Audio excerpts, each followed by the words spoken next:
حضرة نبينا محمد صلى الله عليه وسلم ثم إلى أرواح أزواجه وذريته وقرابته وأصحابه التابعين والتابع التابعين لهم بإحسان إلى يوم الدين وخصوصا إلى أرواح الأنبياء والمرسلين وأولياء الله الصالحين والعلماء العاملين وإلى أرواح مشايخنا ومعلمينا وإلى أرواح آبائنا وأمهاتنا ولأجدادنا وجداتنا ولجميع المسلمين والمسلمات والمؤمنين والمؤمنات الأحياء منهم والأموات. الفاتحة.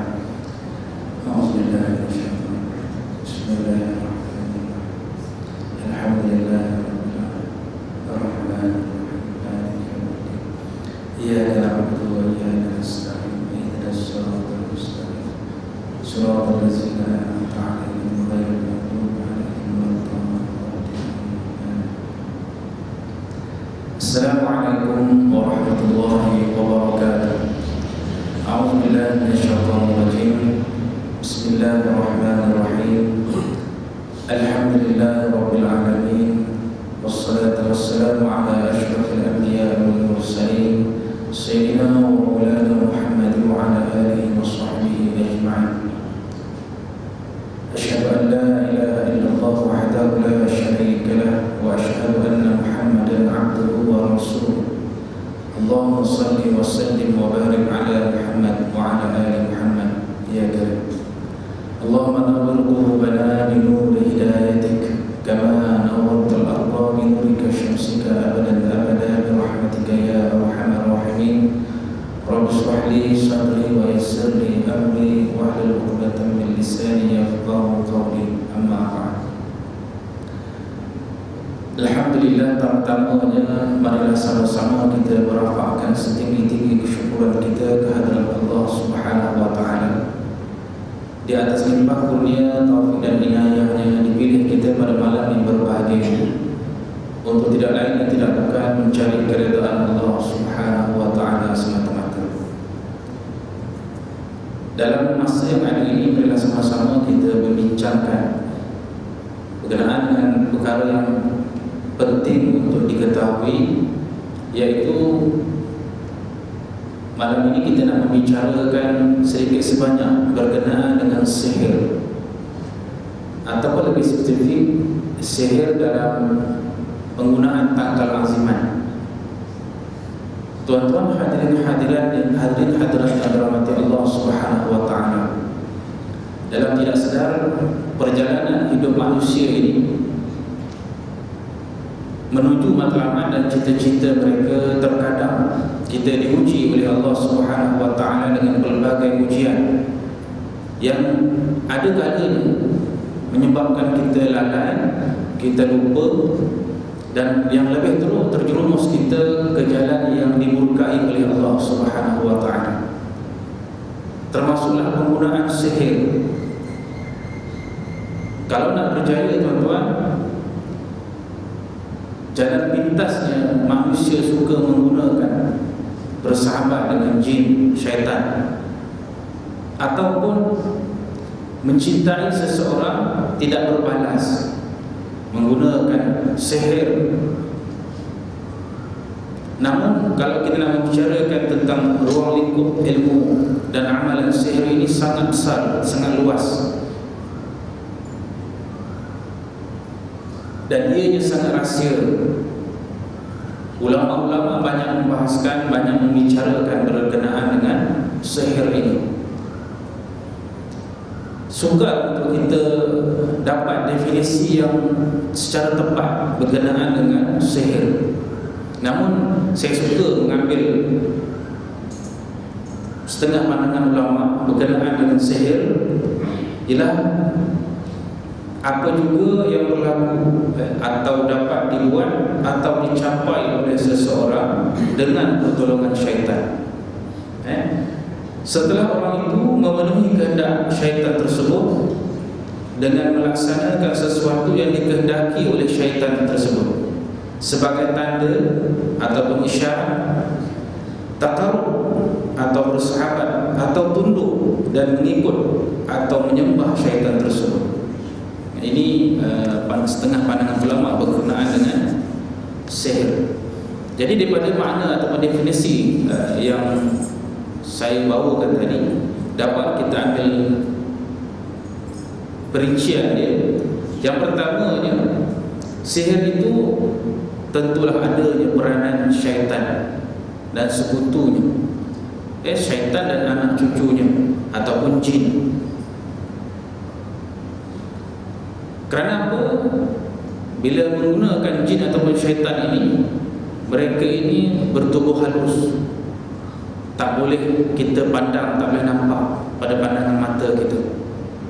Sesuai untuk digunakan membantu urusan-urusan jahat, urusan-urusan nafsu seseorang tersebut, kehendak dia, matlamat dia. Kerana apa? Dalam Al-Quran Allah Subhanahu wa taala menyebutkan dalam surah Al-A'raf ayat 27, A'udzubillahi minasyaitonir rajim, innahu yarakum huwa wa qabiluhu min haitsu la tarawna. Sesungguhnya syaitan itu tidak dapat dilihat dalam keadaan kita tidak nampak dia. Kita tak nampak dia. Dia boleh tengok kita, tapi kita tak nampak dia. Itulah kebesaran dan keagungan Allah Subhanahu wa taala menjadikan makhluk, golongan makhluk ini, syaitan ataupun jin ini, memang tidak dapat dilihat oleh manusia, tetapi kita wajib beriman ada kewujudannya. Ada setengah-setengah orang kadang-kadang menolak terus kewujudan jin ataupun syaitan ini, sehingga kan apa sahaja lari daripada jin ataupun syaitan ini. Dan ada pula yang terlalu berpegang sesuatu itu semuanya berkaitan dengan jin ataupun syaitan, tanpa diselidik dahulu sama ada ianya penyakit fizikal ke, perbuatan yang sebab musabab dan sebagainya ke, terus saja dikaitkan dengan gangguan syaitan ataupun jin. Sebab tu bila disebut sihir, pertamanya ada peranan syaitan ataupun jin. Ini tuan-tuan, bila ada saja peranan syaitan ataupun jin, kita boleh kategorikan sesuatu itu termasuk dalam kategori sihir, ianya bukan karamah. Yang keduanya, adanya kerjasama antara manusia yang jahat dengan syaitan dan jin. Tadi bagaimana peranan syaitan dan jin. Yang keduanya, daripada definisi tadi kita dapat ketahui adanya kerjasama antara manusia dan golongan syaitan dan jin tadi. Kalau orang nak melakukan sihir, biasanya dia bersahabat, dia minta tolong daripada syaitan ataupun jin. Sebab itu dalam Al-Quran, dalam surah Al-Jin ayat 6, ada disebut bahawa ada sekumpulan manusia yang meminta pertolongan daripada ketua-ketua ataupun daripada golongan jin. Untuk apa? Untuk membantu mereka dalam apa sahaja bantuan ataupun pertolongan daripada manusia tadi. Sebab apa tuan-tuan? Sifat jin tadi yang sangat halus, yang tidak dapat dilihat oleh mata, memudahkan urusan sihir, memudahkan pelbagai urusan-urusan jahat yang ingin direncanakan oleh penyihir tadi. Sebab itu tuan-tuan, kerjasama ini berlaku, maka dua-dua pihak, golongan jin ataupun manusia, dua-duanya kalau dikirakan dalam Islam bukan haram, dan sihir ini melibatkan syirik, dosa besar, maka dua-dua golongan tadi, sama ada manusia tadi ataupun jin, dua-duanya haram, dua-duanya berdosa besar. Sebab itulah bila di akhirat nanti Allah Subhanahu wa taala berfirman, A'udzubillahi minasyaitonir rajim, ya ma'syaral jin qad istaktartum minal ins, wahai golongan jin, kamu telah banyak menyesatkan manusia. Kemudian disambut oleh manusia yang dulunya bersahabat, bekerjasama dengan jin. Wa qala awliya'un al-ins rabbana istamta'a ba'duna bi ba'd. Ya Allah, kami dulu di dunia dapat manfaat satu sama lain. Kerjasama tadi mendapat manfaat jin dapat manfaat, diberi makan oleh manusia tadi, diberikan hapuan tertentu, ayam golek ke, kambing hitam ke, berteh jagung ke, apa saja kehendak jin tadi, maka manusia tadi penuhi, maka manusia tadi juga mendapat manfaat, iaitu apa? Keberhasilan sihirnya, keberhasilan tujuan-tujuan jahat. Sebab itu tuan-tuan, akhir ayat ini Allah Subhanahu wa taala sebut, wa qala an-naru maswaakum khalidina fiha. Nerakalah bagi dua-dua golongan tadi, manusia dan jin yang bekerjasama di masa di dunia untuk berbagai tujuan tadi. Allah Subhanahu wa taala berikan balasannya, iaitu neraka yang sangat hebat hukumannya. Sebab itu tuan-tuan, bila sebut tentang sihir ini juga, yang ketiga, adanya pemujaan manusia terhadap syaitan atau jin yang memberi berbagai khidmat pertolongan. Adanya unsur pemujaan, penyembahan daripada manusia tadi untuk dapatkan khidmat jin tadi. Dia memerlukan sacrifice, pengorbanan dia, penyembahan dia. Sebab itulah adanya amalan-amalan salah dalam masyarakat Melayu kita tuan-tuan. Terdapat berbagai amalan-amalan yang diwarisi dari nenek moyang kita, yang kebanyakannya itu ada unsur-unsur pemujaan. Kadang-kadang antaranya kadang-kadang buang anca, kalau untuk nelayan-nelayan disembahnya ataupun dipujanya laut. Apa yang dipuja? Tentulah unsur-unsur ataupun makhluk-makhluk yang duduknya di laut. Tentulah jin, syaitan dan jin yang ada di laut. Untuk apa? Dengan harapan tangkapan ikan mereka itu menjadi lebih banyak. Sebab itu tuan-tuan, unsur-unsur pemujaan, pengorbanan yang dilakukan oleh manusia untuk mendapat, meraih simpati, meraih sokongan daripada jin tadi, sebenarnya ianya merupakan kerja-kerja terkutuk, kerja-kerja syirik, kerja-kerja yang boleh membawa seseorang manusia tadi jauh daripada rahmat Allah Subhanahu wa taala, jauh daripada kebenaran, malahan jatuh ke dalam dosa besar. Sebab itu unsur-unsur pemujaan ini banyak tuan-tuan. Kalaulah kita lihat kes-kes yang pernah berlaku, kes Mona Fendi yang menyembelih, memotong kerat 18 dan sebagainya tadi, mereka ini melakukan pemujaan dengan darah, dengan berbagainya. Untuk apa? Untuk manfaat dunia mereka, harta dan sebagainya, pangkat dan sebagainya. Sebab itulah bila sebut sihir, selain daripada wujudnya syaitan jin tadi, selain ada kerjasama antara manusia dan jin atau syaitan, ada juga iaitu upacara ataupun adanya majlis-majlis, adanya perkara-perkara pemujaan, unsur-unsur pemujaan dan sebagainya. Ini yang ketiga. Yang keempat, adanya kesan yang luar biasa. Jadi bila sihir tadi ada kesan luar biasa. Mungkinlah bila dia sihir tadi, seseorang itu boleh menyebabkan orang yang disihirnya muntah darah, ataupun seseorang itu boleh kebal, luar biasa. Kalau kita tuan-tuan ditanam di dalam tanah lah tuan-tuan, dalam 5 minit ke 10 minit kita dah kehilangan oksigen. Kalau sebab musababnya kita mati. Sebab apa?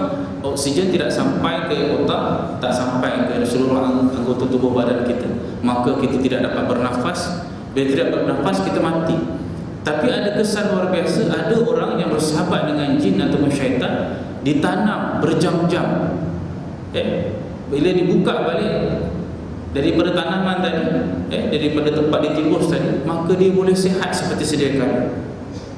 Menunjukkan bahawa ada kesan luar biasa. Begitu jugalah perkara-perkara yang contohnya apa?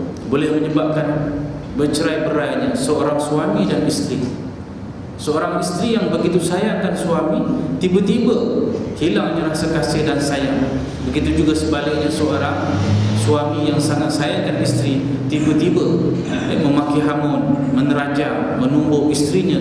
Disebabkan apa? Adanya bantuan makhluk halus syaitan dan jin tadi yang boleh menyebabkan mereka itu bercerai-berai. Ini berlaku tuan-tuan, dan ada kadang-kadang direkodkan dalam kes-kes mahkamah.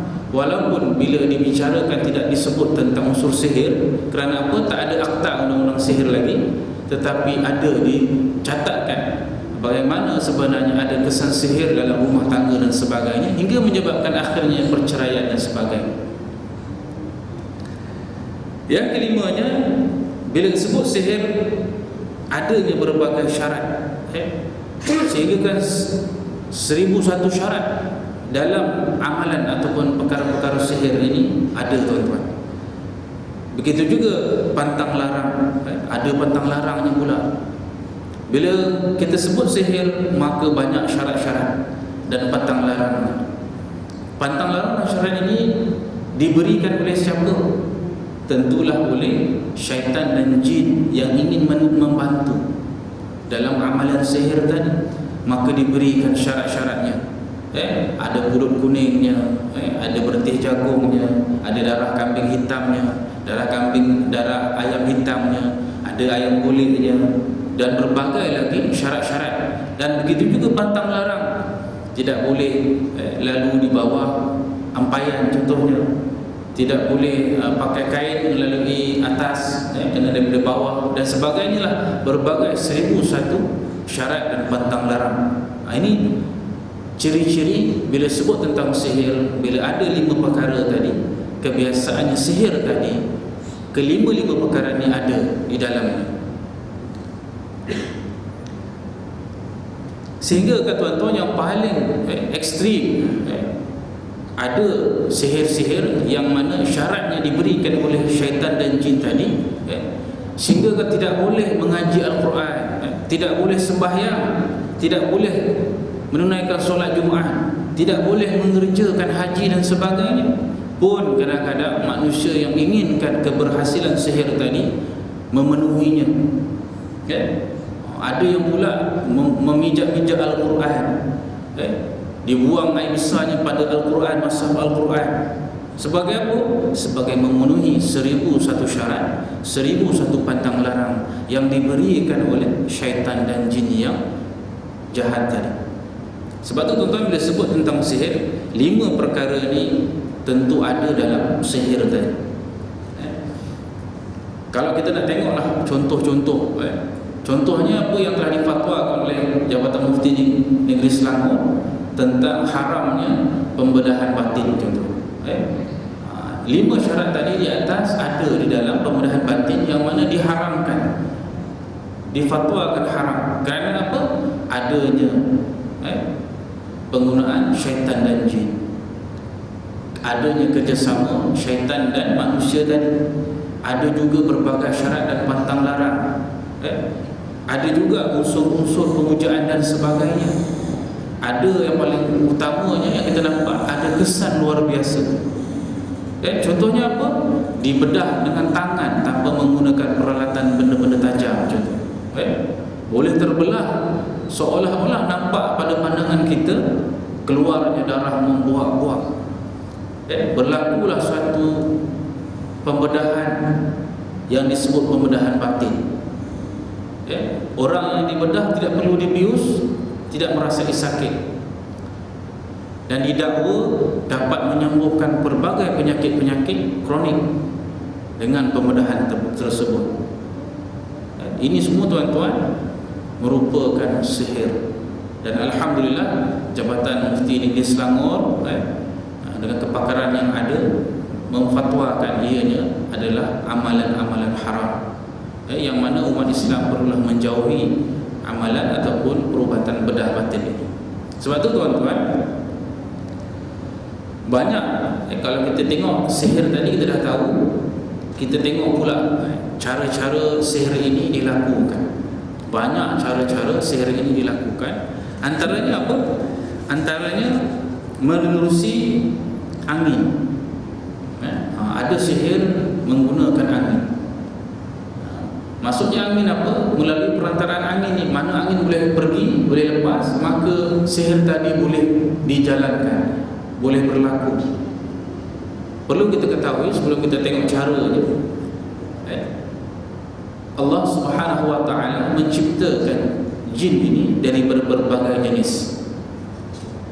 Wa khuliqal jan min salasati asnafin kal bani adam kal bahimah karih fil hawa. Kata Nabi, Allah Subhanahu wa ta'ala menciptakan, menjadikan jin itu kepada 3 jenis, 3 bentuk. Pertama, kalbani adam, macam manusia.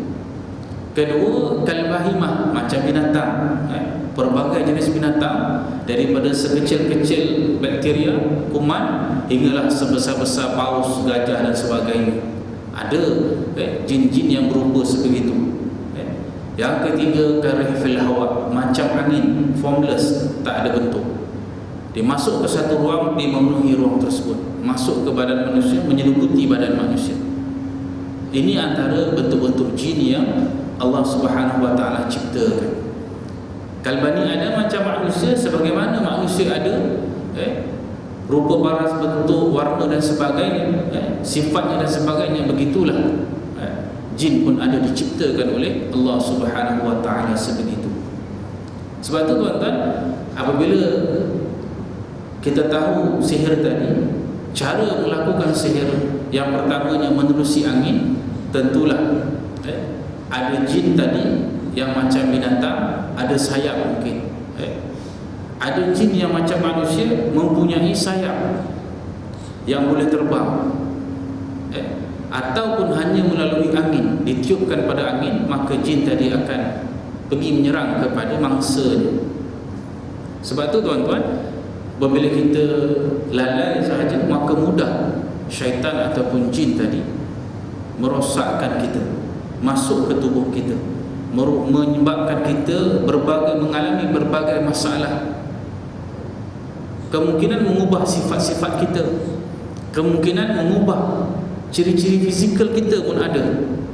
Kadang-kadang ada sihir pertama yang mengubah sifat-sifat kita manusia yang biasa ini kepada sifat luar biasa.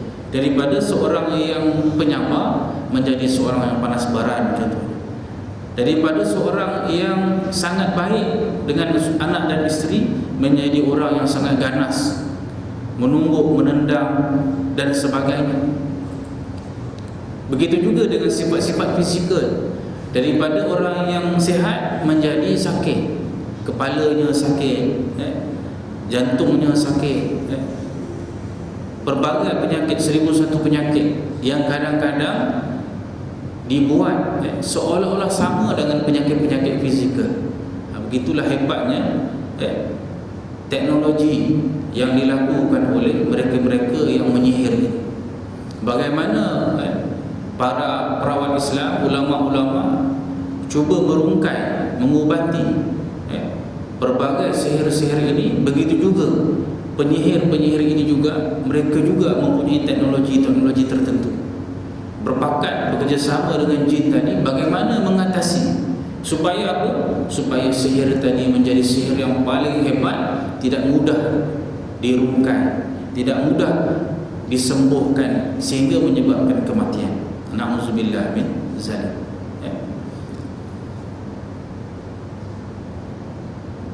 Caranya kadang-kadang tuan-tuan, syaitan tadi diarahkan ataupun jin tadi diarahkan oleh penyihir, yang mana penyihir tadi kadang-kadang diupah oleh orang yang berniat untuk melakukan sihir.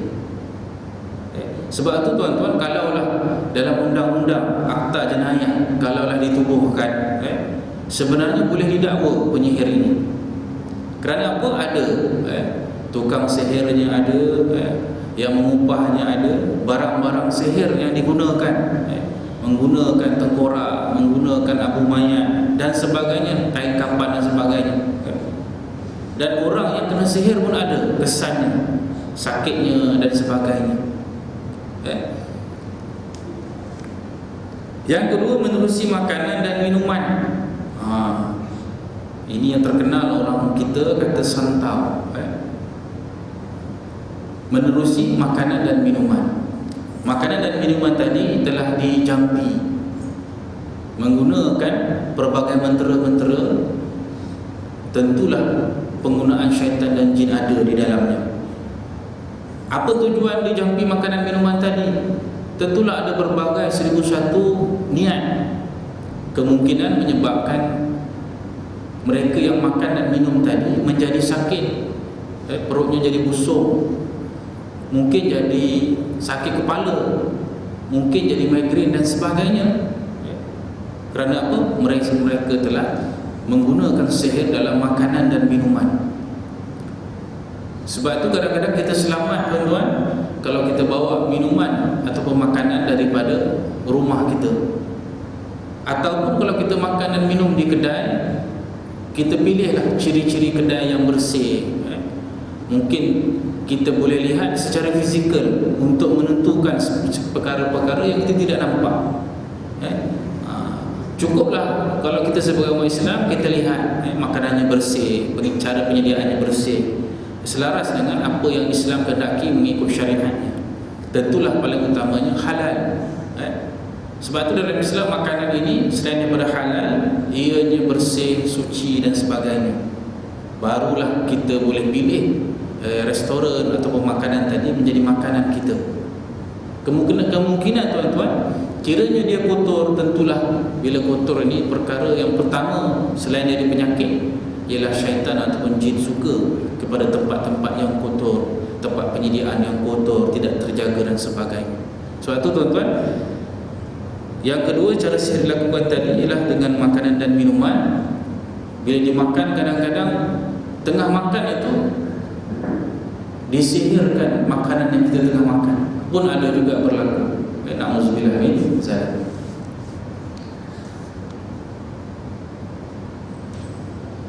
Yang ketiga, menerusi simpulan sihir al-uqad.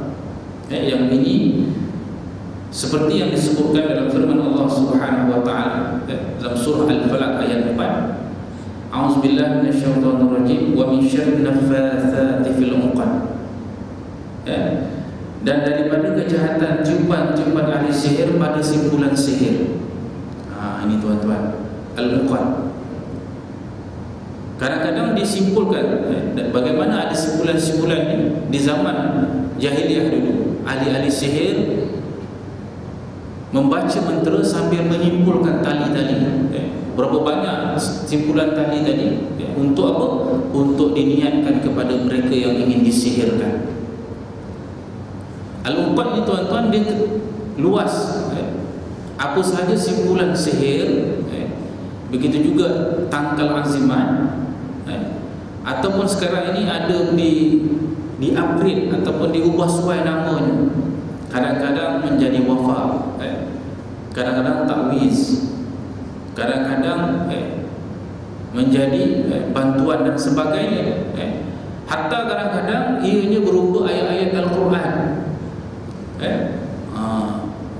Ada orang bertanya, adakah dengan ayat Al-Quran salah Ustaz? Ayat Al-Quran itu tak salah, ianya suatu benda yang sangat mulia. Tetapi apabila dia diprogramkan, diproses, dicanai oleh mereka-mereka yang ingin dengan syarat 5 syarat yang saya sebutkan tadi, ada kerjasama syaitan, ada kesan luar biasa. Contohnya, bila dipangkai saja ayat Quran tadi, ditampal saja di rumah, maka orang tak nampak bila masuk dalam rumah jadi air dalam rumah kita. Contohnya, ataupun bila di depan rumah dia tak boleh keluar daripada kawasan rumah. Ini yang biasa disebut pagar rumah. Amalan pagar rumah. Dia letak di depan rumah. Bila pencuri masuk nak curi kasut, dia tak boleh keluar, malahan dia berenang macam ada lautan di depan rumah kita. Ini tentulah perkara luar biasa. Sebab tu setiap kali pencuri masuk dia jadi begitu, sama kesannya. Ini al-uqad. Antara simpulan sihir yang dilakukan di rumah, termasuklah memaku 4 penjuru rumah dengan paku, yang mana kadang-kadang paku tersebut bertatahkan ayat-ayat Al-Quran. Kadang-kadang digunakan berbagai perkara-perkara luar biasa. Contohnya memicit besi panas menjadi paku. Ada juga tuan-tuan, dengan bantuan syaitan ataupun jin. Diletakkan 4 penjuru rumah supaya apa? Supaya menjadi pendinding rumah, pagar rumah. Orang Melayu terkenal dengan pagar rumah. Kalau pagar rumah itu dibuat oleh orang kontraktor ni, tak apa tuan-tuan, pagar rumah cantik-cantik, mungkinlah pagar rumah tu pagar rumah ada elektrik dan sebagainya supaya menghalang pencuri masuk, tu tak ada masalah. Tapi di pagar rumah menggunakan jin ataupun syaitan. Ini yang terkenal. Sebab tu al-uqad ini hendaklah dijauhkan, kerana ia adalah merupakan sihir. Bila sihir dia melibatkan perkara-perkara syirik dalam kehidupan kita, ditakuti. Bila mana kita tidak bertaubat kepada Allah Subhanahu wa taala, kita tergolong dalam golongan orang-orang yang melakukan sihir, dan ianya menjadi dosa besar kepada kita. Ditakuti kita mati, satunya mati dalam su'ul khatimah, yang keduanya kita mati sihir tadi diwarisi anak cucu kita, menjadi saka keturunan kita pula. Walhal tadi apa? Tujuan kita nak mengelakkan pencuri curi kasut saja, tapi kesannya sangat dahsyat tuan-tuan.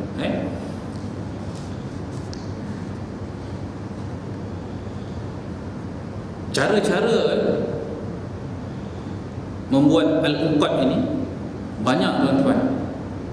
Sama ada dilekatkan di lengan, contohnya diikat di lengan, kadang-kadang di pinggang menggunakan 7 warna benang.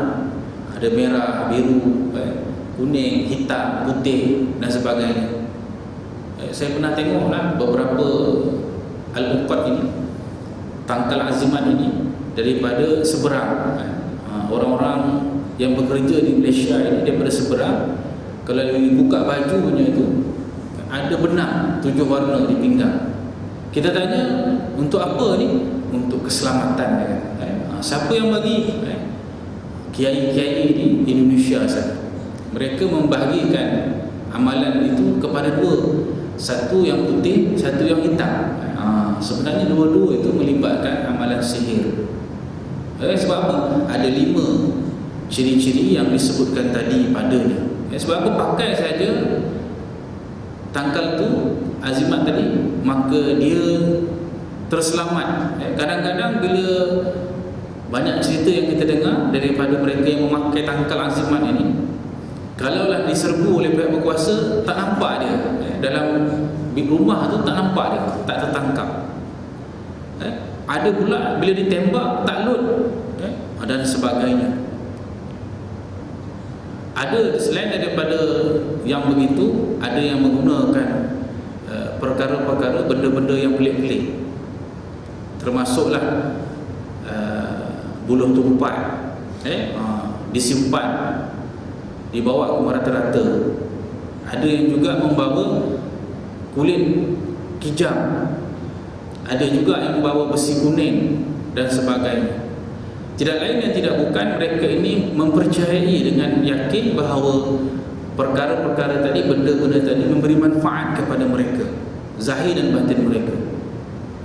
Saya jumpa tuan-tuan tahun 2002 tak silap saya, salah seorang anggota keselamatan ini, dia sakit, demam tak sudah-sudah, badan dia panas saja. Bila ditanya ada tak memakai tangkal azimat, dia kata tak. Dia kata tak ada. Tak ada ustaz, tak pernah pakai pun. Dirawat-rawat, dia sakit sangat. Tanya lagi, akhirnya keluar daripada wallet dia, kulit kerbau landau. Saya tanya dapat dia. Bismillahirrahmanirrahim. Yang keenamnya, cara sihir ini dilakukan menerusi asap, seperti asap rokok, kemian, dan bau-bauan yang lain, minyak wangi dan sebagainya. Malahan bau busuk juga boleh digunakan untuk menimpakan sihir pada seseorang mangsa. Ini cara sihir. Ada 6 cara. Yang keenam ini ialah menggunakan asap, sama ada asap rokok, asap kemian, ataupun minyak-minyak wangi, bau-bauan wangian, ataupun yang busuk-busuk, maka sihir boleh berlaku dijalankan menggunakan kaedah tersebut. Sebab itu kadang-kadang berhati-hatilah bila kita keluar seorang-seorang berjalan. Baru ni di Sungai Buloh, bekas profesor daripada UKM ditipu, dipukau dengan menggunakan asap rokok untuk mengeluarkan wang tunai di ATM dia, 50,000. Sangat mengejutkan. Profesor dalam Fakulti Islam dan Besara. Mula-mula apa? Ditawarkan tilam sebenarnya. Tilam tu tak kalah sampai 50,000 tuan-tuan kan. Tilam mana hebat pun tak kalah sampai 50,000. Ini sebab dipukau, disihir, maka akhirnya dia pergi ke ATM bersama dengan orang nak penjual tadi, diserahkan, keluarkan duit dia beberapa kali. Dan anak dia jumpa dengan saya, ceritakan masalah tersebut. Barulah tahu bahawa dia dipukau. Tapi dalam masih lagi dalam perundangan nak panggil penjual tadi, syarikat tadi, nak tanya kenapa jadi terlalu mahal tilam tadi.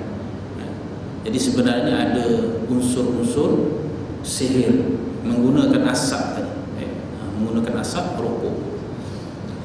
Tuan-tuan yang dirahmati Allah Subhanahu wa taala, kita dah tahu cara sihir dilakukan, kita nak tahu pula bagaimana kesan sihir tadi kepada manusia.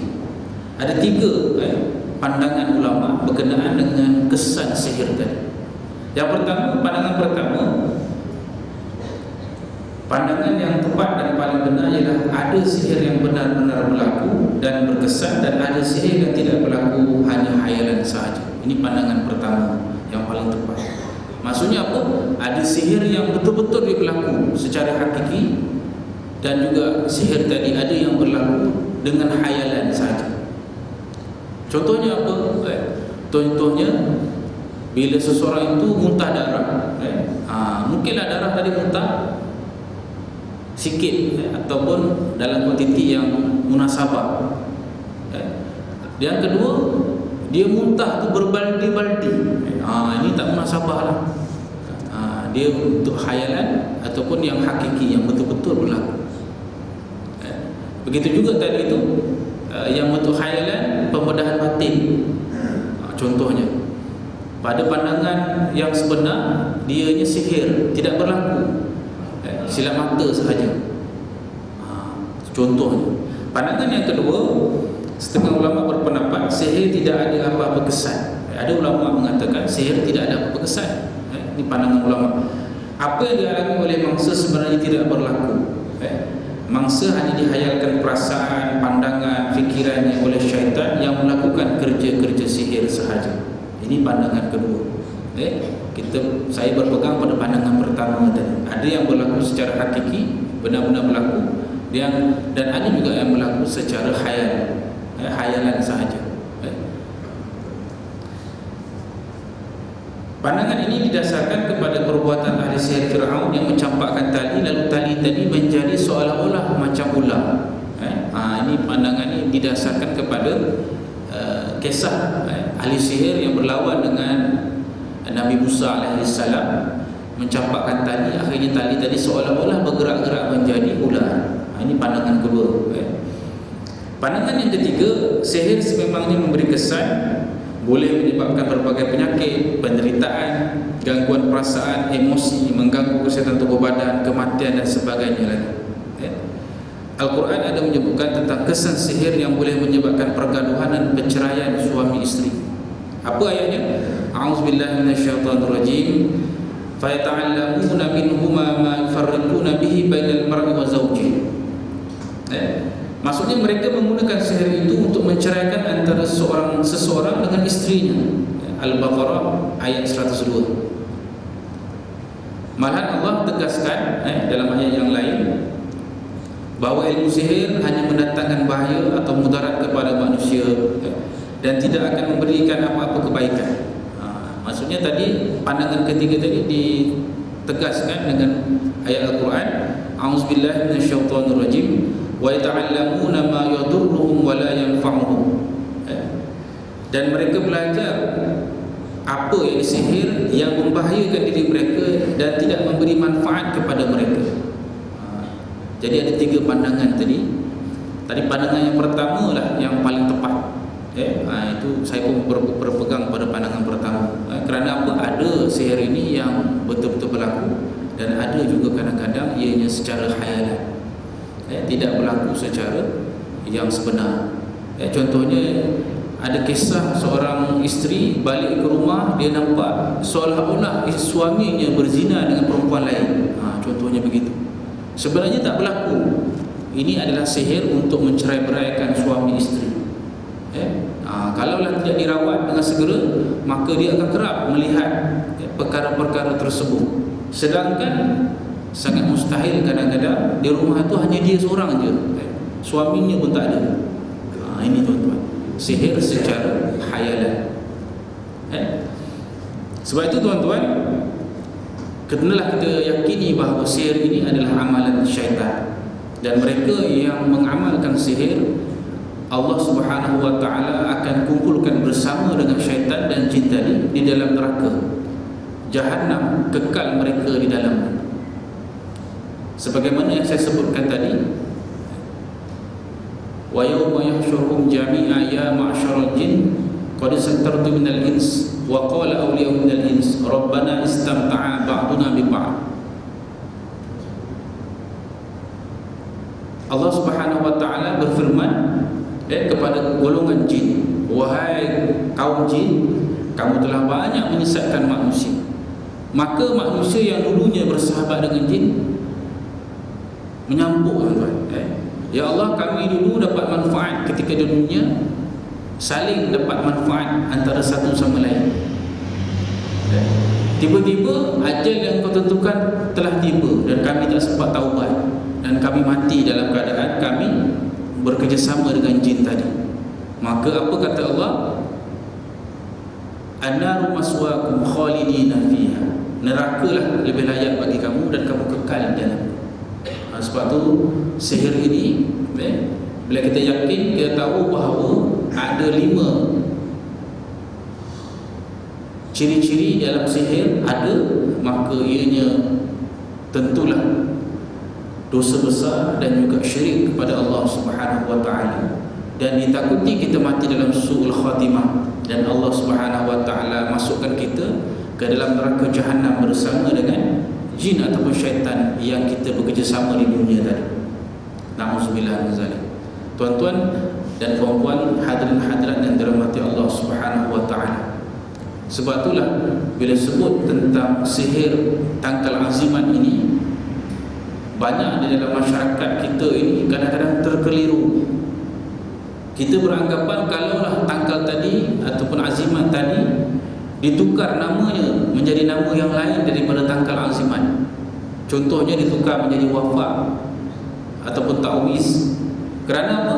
Kerana yang memberikan azimat atau tangkal tadi ialah orang-orang alim, ataupun ustaz-ustaz. Baru-baru ni saya ceramah di Sungai Buloh, ada seorang bekas yang pernah belajar di Yaman jumpa saya tunjukkan satu ayat Quran yang diberi oleh guru-guru di sana ataupun senior-senior masa dia belajar. Dia kata ayat ini boleh menyebabkan kita terhindar daripada bala musibah. Dia kata letak dalam beg sebagai cenderahati daripada senior kepada junior. Dia kata nak balik ni dibagikan hadiah.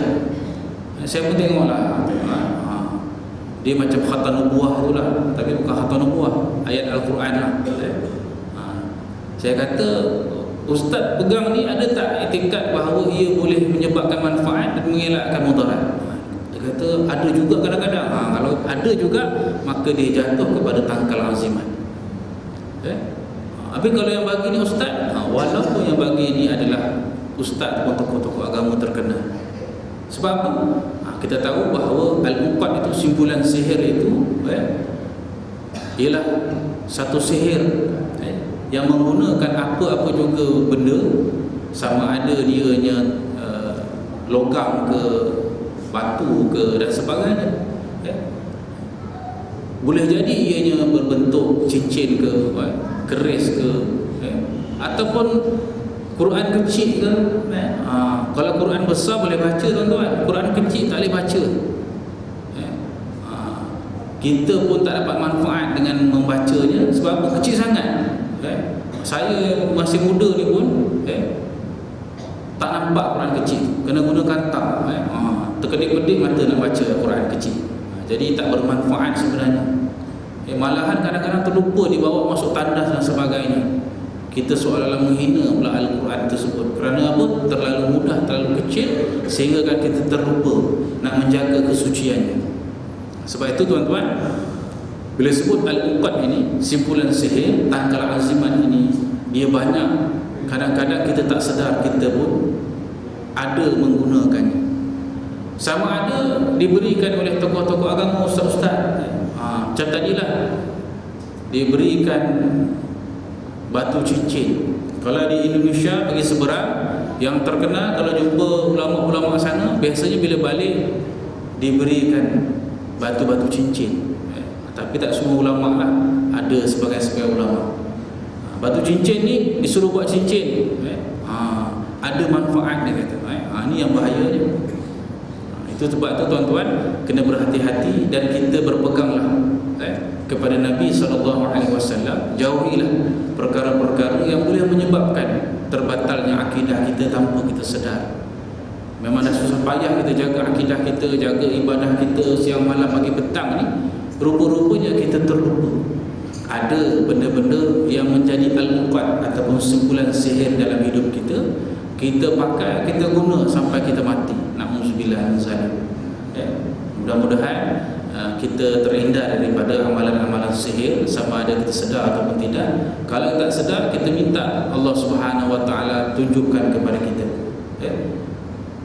Sebab itu kita doa, Allahumma arinal haqqa haqqan warzuqna ittiba'ah wa arinal batilan batilan warzuqna ijtinabah. Kita doa minta Allah Taala tunjukkan, bukakan hijab kita untuk melihat yang hak itu hak, yang benar itu benar, supaya kita apa? Kita boleh ikut kebenaran tadi. Dan kita juga mohon kepada Allah agar Allah Subhanahu Wa Taala bukakan hijab hati kita, mata kita ni, supaya lihat perkara-perkara batil itu ianya batil, dan kita dikurniakan oleh Allah mampu untuk membuangnya, menjauhinya perkara-perkara batil tadi. Mudah-mudahan apa yang disampaikan tadi dapat manfaat pada saya khususnya dan tuan-tuan hadirin-hadirat yang ada pada malam yang berbahagia ini. Aqulu qawli hadza wa astaghfirullahal azim li wa lakum wa lisairil muslimina wal muslimat wal mu'minina wal mu'minat fastaghfiru innahu wal ghafurur rahim. Assalamualaikum warahmatullahi wabarakatuh. A'udzubillahi minasyaitonir rajim. Bismillahirrahmanirrahim. Alhamdulillahirabbil alamin wassalatu wassalamu ala asyrafil anbiya'i wal mursalin sayyidina maulana Muhammadin wa ala alihi wa sahbihi ajma'in. Allahumma nawwir qulubana bi nuri hidayatika kama nawwarta al-ardha bi nuri syamsika wa bi rahmatika ya arhamar rahimin. Allahumma inna nas'aluka an tarzuqna rizqan halalan wa rizqan tayyiban ghayra ta'abin wa la mashaqqatin wa rasabin wa la nasabin innaka 'ala kulli syai'in qadir. Allahumma iftah 'alaina futuhal 'arifin warzuqna fahman nabiyyin bi jahil khatimil anbiya wal mursalin. Allahumma faqihna fid din wa 'allimna at-ta'wil wa ahdina ila siratal mustaqim. Allahumma ya muqallibal qulub sabbit qulubana 'ala dinik wa ta'atik. Allahumma iftah 'alaina futuhal 'arifin warzuqna fahman nabiyyin bi jahil khatimil anbiya wal mursalin. Wa sallallahu 'ala sayyidina Muhammadin nabiyil karim wa 'ala alihi wa sahbihi ajma'in. Subhana rabbika rabbil 'izzati 'amma yasifun wa salamun 'alal mursalin. Walhamdulillahi rabbil 'alamin. Taqabbalallahu